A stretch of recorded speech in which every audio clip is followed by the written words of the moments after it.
Today's video, Psychology Unit 1. I'm your host Psychology.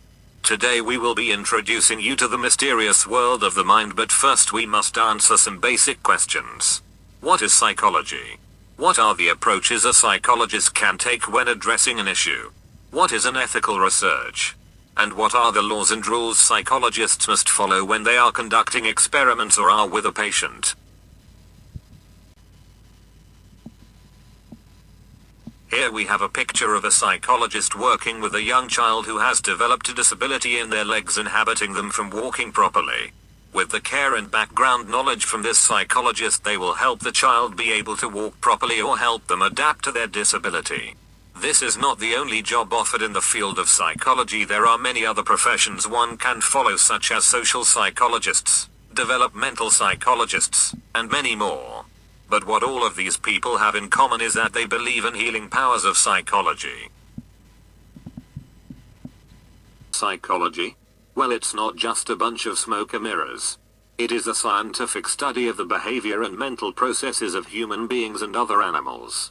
Psychologists can look at a behavior from many different approaches. These approaches include biological, behaviorist, humanistic, cognitive, and psychodynamic.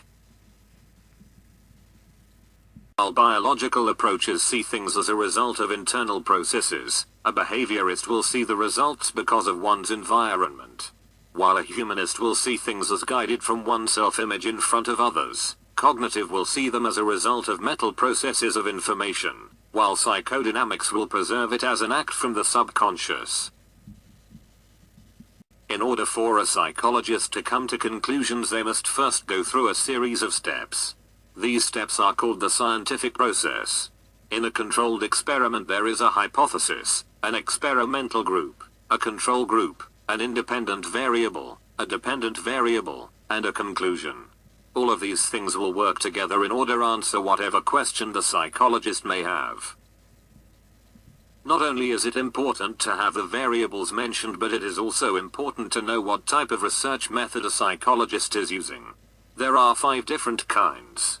A controlled experiment, where the psychologist safely controls and manipulates factors. A case study, where one person is studied in depth. A correlation study, in which random samples are used to studying behavior.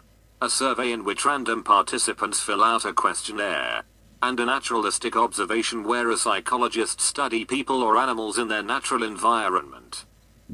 The final question we are addressing today is what is illegal for a psychologist to do when working with people or animals. In the articles it explains fully the responsibilities for the psychologist, but these are just a few. All psychologists must report violations. Only do things that you know how to do. Do not harass or discriminate against a client. Do not disclose private information.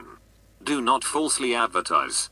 Keeps records of everything that goes on with a client or in a research or experiment. When teaching, keep everything up to date.